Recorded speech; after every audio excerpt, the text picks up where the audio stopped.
Local news for Friday the 21st of August. Today is National Poetry Day, and events at Aratoi midday will see poetry read in over 20 languages. With the koha entry, it gets underway with support from creative communities, Aratoi and the Wairarapa Archive.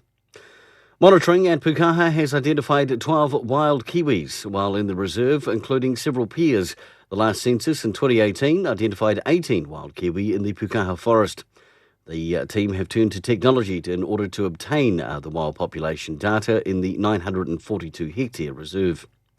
$14.6 million in long-awaited upgrades to Route 52 has been approved and announced by the ministers.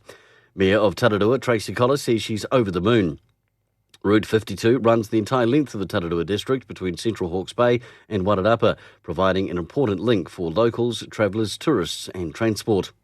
And finally, in sports, club rugby will go ahead this weekend, but with no crowds. The senior reserve final is set to be played tonight with East Coast taking on Greytown. East Coast yet to lose a game.